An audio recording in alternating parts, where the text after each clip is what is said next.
देर सवेर तो सरकार को करना ही पड़ेगा, क्योंकि माननीय हाई कोर्ट और सुप्रीम कोर्ट उसमें डिसीजन दे चुकी है कि सरकार ने जो एसएलपी दायर की है वो अभी स्वीकार हुई नहीं है। वो सरकार जानबूझ के उसको पेंडिंग करना चाह रही है। अगर सरकार इसमें अगर कोई संज्ञान ठोस माननीय हाई कोर्ट और सुप्रीम कोर्ट की अवमानना करती है तो उसमें फिर आगे की कार्रवाई की जाएगी, रोड पे उतरना पड़ेगा। तो जब विधायकों की पूर्व विधायकों की बढ़ती सैलरी, तब वो बजट कहाँ से आता है? तब कार्मिक न्याय वित्त कहाँ से स्वीकृति मिलती है? तारीफ वाली बात यह है कि कर्मचारियों को तो पेंशन बंद कर दी सरकार ने और माननीय विधायकों की फैमिली पेंशन भी जारी कर दी। मैं माननीय मुख्यमंत्री जी के जो 7 कर्मचारी लगे वो हमारा ओपनल कर्मचारी है, जो उनकी गाड़ी चला रहा है वो हमारा ओपनल कर्मचारी है, जो उनको खाना खिला रहा है वो हमारा ओपनल कर्मचारी है। तो ये शोषण नहीं तो क्या है भट्ट जी? उत्तराखंड में उपनल संविदा कर्मचारियों को परमानेंट करने के लिए एक उम्मीद जगी थी जब सुप्रीम कोर्ट से आदेश आया, लेकिन इसके बाद से सरकार रिव्यू पिटीशन लेकर सुप्रीम कोर्ट पहुंच गई। इधर हाई कोर्ट में भी एक कंटेम्प्ट दायर की गई है संविदा कर्मचारियों की ओर से। क्या इस मुद्दे पर इस समय चल रहा है और अपना भविष्य कहाँ उपनल कर्मचारी देख रहे हैं? बातचीत के लिए हमारे साथ उपनल कर्मचारी संयुक्त मोर्चे के प्रदेश संयोजक हैं विनोद गोदियाल जी। गोदियाल जी, सुप्रीम कोर्ट से ऑर्डर आए हुए तो काफ़ी टाइम हो गया, अभी तक सरकार की इच्छा तो है नहीं कि परमानेंट किया जाए उपनल कर्मियों को। क्या क्या क्या चल रहा है सरकार में? पहले तो बहुत बहुत धन्यवाद भट्ट जी आपका। आप निरंतर हमारी मांगों को सरकार तक पहुंचाने का काम करते हैं। और जैसा कि आपने कहा कि आप पहले तो माननीय हाई कोर्ट से हम जीत के आए, सरकार तत्कालीन सरकार जो है सुप्रीम कोर्ट एसएलपी लेकर चलेगी और विगत 15 अक्टूबर वो भी एसएलपी खारिज होगी और हम जो है उस एसएलपी के खिलाफ हम रिव्यू पिटे उसमें कंटेम्प्ट में गए हैं और उसकी भी डेट अभी लगी है, अप्रैल समथिंग 4 हफ्ते का सरकार को टाइम दिया है। देखिए, देर सवेर तो सरकार को करना ही पड़ेगा, क्योंकि माननीय हाई कोर्ट और सुप्रीम कोर्ट उसमें डिसीजन दे चुकी है।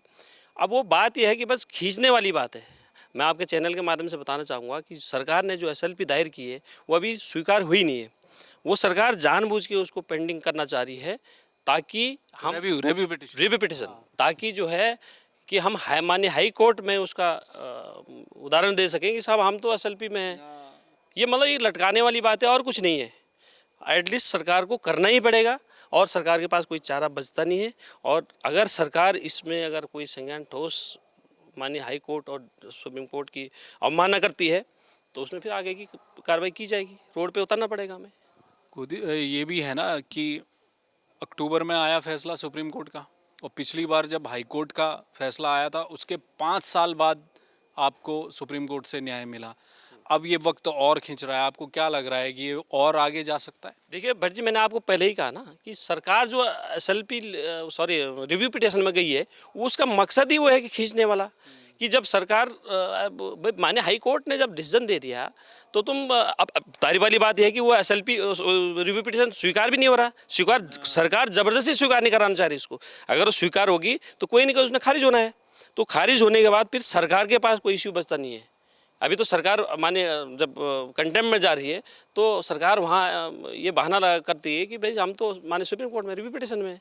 तो वो खाली एक टाइम स्पेंड वाली बात है। जैसे कि आपने कहा 2018 में हमारा डिसीजन आया था और सरकार ने उसको लटकाते लटकाते 6 साल यहाँ व्यतीत कर दिए। अब 6 साल यहाँ करे तो आप ये रिव्यू पिटिशन में 2-4 साल वहाँ भी लंबित होंगे। तो सरकार का कहना कहीं ये लटकाने वाला मामला है और कुछ नहीं, एटलीस्ट सरकार को करना ही पड़ेगा। कंटेम्प्ट आपने दायर किया है हाई कोर्ट में, उसमें देखना होगा अप्रैल में शायद वो मामला आएगा।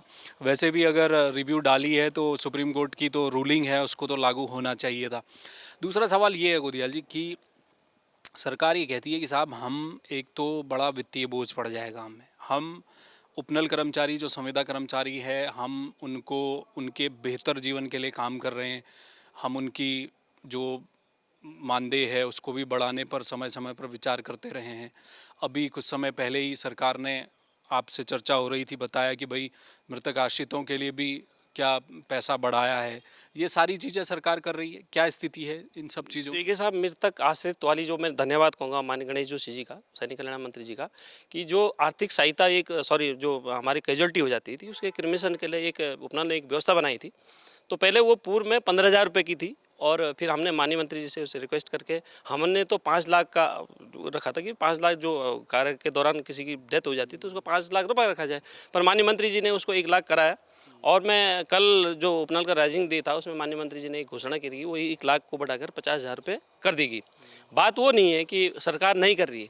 देखो, एक अल्प वेतन भोगी हम 15 12-15 हज़ार में काम कर रहे हैं और निष्ठा और ईमानदारी के साथ कर रहे हैं। और मैं आपके चैनल के माध्यम से बताना चाह रहा हूँ कि अधिकतर डिपार्टमेंट जो है उपनल से चल रहा है, वहाँ सरकारी कर्मचारी है नहीं। जहाँ तक वित्तीय बोझ की आप बात करते हैं तो सरकार तो नियमित भर्तियाँ कर ही रही ना, कहाँ वित्तीय बोझ आ रहा है। अब वित्तीय बोझ की जहाँ तक आप बात करते हैं, अभी माननीय धामी कैबिनेट ने एक फैसला लिया कि जो पूर्व हमारे माननीय विधायक हैं उनकी पेंशन में इजाफा कर दिया, 60,000 रुपये कर दी। मैं पूछना चाह रहा हूँ वो 60,000 रुपये जो करी वो उसका बजट कहाँ से आप सरकार मैनेज कर रही है। तारीफ वाली बात है, जब कर्मचारी अपनी मांगों को लेकर सरकार के पास जाता है तो सरकार कभी वित्त, कभी कार्मिक, कभी न्याय कि वित्तीय बोझ नहीं है, वित्तीय भार नहीं है, प्रदेश कंगाल हो जाएगा। तो जब विधायकों की, पूर्व विधायकों की बढ़ती सैलरी, तब वो बजट कहाँ से आता है? तब कार्मिक, न्याय, वित्त कहाँ से स्वीकृति मिलती? एटलीस्ट जब कर्मचारी पे आते तब तो आप पूरा हवाला दे देते, साहब कंगाल हो जाएगा प्रदेश। ये जब 102 विधायक हैं पूर्व, जो हमारे माननीय पूर्व विधायक हैं, और पेंशन, वो भी तारीफ वाली बात है, पेंशन, सिंगल पेंशन, आपको पता होगा, आप बेहतर जानते हैं कि यहाँ जो है एक टर्म की पेंशन, और जो जितने टर्म का होगा वो बढ़ती चली जाती है। तो कम से कम जो 7-8 टर्म का विधायक होगा कम से कम 2.5 से 3 लाख रुपये पेंशन ले रहा होगा। तारीफ वाली बात यह है कि कर्मचारी को तो पेंशन बंद कर दी सरकार ने, और माननीय विधायकों की फैमिली पेंशन भी जारी कर दी। वो बीच में एक बयान आया ना उनका, विशन सिंह चुफाल GDR से विधायक, उन्होंने कहा साहब पुराने विधायक पीढ़ी भी मांग के पीते हैं। आप लोगों के लिए आंसू भाई कभी? मैं माननीय गणेश गोयल जी का शुक्र करूंगा कि उन्होंने उस बढ़ी हुई पेंशन से इनकार कर दिया, ये कहकर इनकार कर दिया कि हमारे उपनल जैसे जो कर्मचारी हैं वो वाले वेतन में काम कर रहे हैं, तो मैं ये बड़ी वाली पेंशन को नहीं लूँगा। मैं सैल्यूट करता हूँ माननीय गणेश गोयल जी को, और ये उनके लिए सीख है।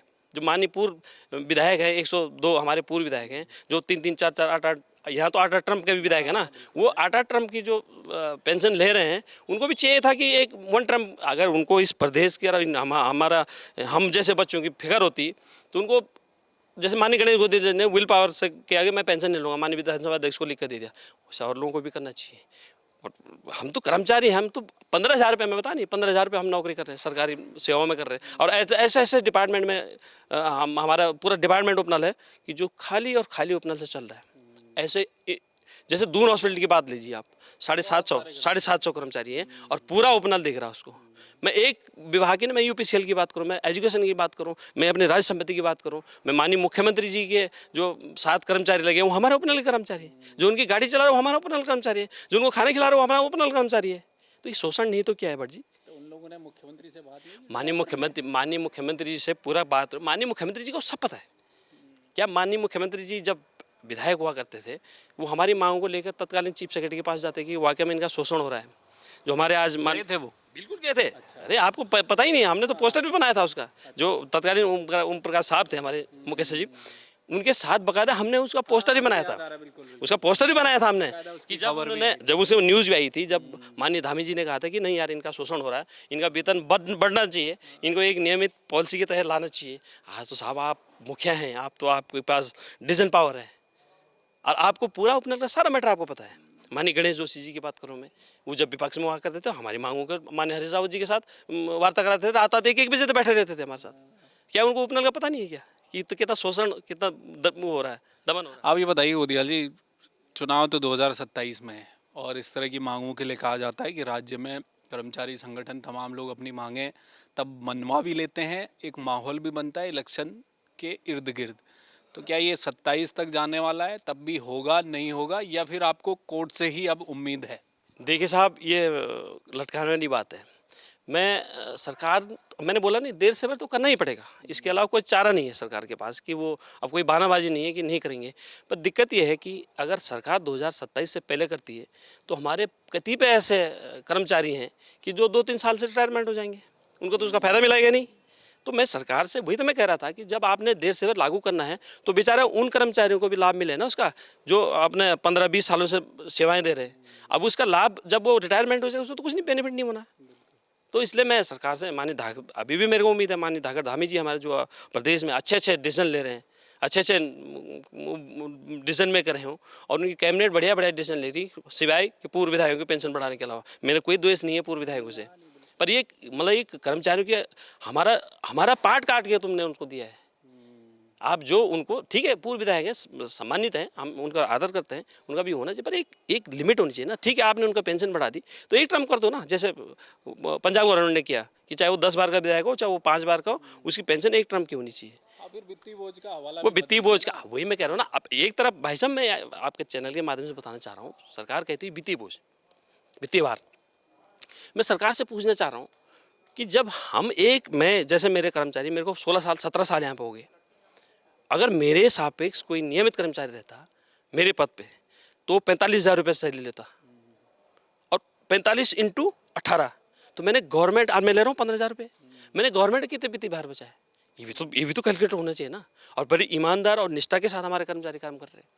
तो देर से मैं तो ये निवेदन करना चाह रहा हूँ माननीय धामी जी और उनकी कैबिनेट से कि इस फैसले को देर से आपने लेना ही है। क्या आंदोलन की रणनीति बना रहे हैं आप लोग, क्या कोर्ट का ही इंतजार? देखिए नहीं, कोर्ट का तो चल ही रहा हमारा मैटर, हम रोड पे भी उतरने को मजबूर होंगे। अभी हमारी एक बैठक होने वाली है और हमने अब डिसीजन ले लिया कि अब यहाँ तो सुनवाई होगी नहीं, अब हम डेलीगेशन लेके जंतर मंतर पे 1 दिवसीय अनशन धरने पे बैठेंगे दिल्ली। बहुत शुक्रिया। Thank you. तो ये थे विनोद गोदियाल। देखिए दिक्कत तो है, लंबा वक्त बीता। 2018 में हाईकोर्ट ने राहत दे दी थी और उस समय बड़ी खुशियां मनाई थी उपनल के संविदा कर्मचारियों ने कि अब उनकी स्थायी नियुक्ति होगी। लेकिन उसके बाद मामला फिर सुप्रीम कोर्ट एसएलपी लेकर सरकार चली गई और पूरा 5 साल ये मामला खींचा और उसके बाद सुप्रीम कोर्ट से भी राहत मिल गई उपनल कर्मचारियों को। तब भी उम्मीद जगती थी, तब भी मिठाइयाँ बटी थी, सब कुछ हुआ था। लेकिन उसके बाद अब रिव्यू पिटिशन लेकर फिर वापस सरकार सुप्रीम कोर्ट पहुंच गई। जैसा कि बता रहे हैं कि स्वीकार हुई नहीं है, लेकिन क्या मामले को खींचने की कोशिश की जा रही है। कोर्ट में मामला जरूर है, लेकिन उपनल कर्मचारियों का कहना है कि आप वित्तीय बोझ का हवाला न दीजिए। एक तरफ आप पूर्व विधायकों की पेंशन, उनके खर्चे भत्ते तमाम चीज़ें बढ़ा रहे हैं और दूसरी तरफ उपनल कर्मचारी जो 18-19 सालों से काम कर रहे हैं केवल 15,000-16,000 की सैलरी में, वो कैसे अपना घर चलाएंगे, उनके भविष्य का क्या होगा। और तब जब इस देश की न्यायपालिका उन्हें न्याय दे चुकी है, ये सबसे बड़ा दर्द है। अब देखना ये है कि आंदोलन की भी चेतावनी दी है, इस दफ़ा देहरादून और उत्तराखंड की सड़कें नहीं बल्कि दिल्ली की सड़कों में उतरा जाएगा। कैमरामैन मयूर उपाध्याय के साथ हेमभट्ट, जय भारत टीवी।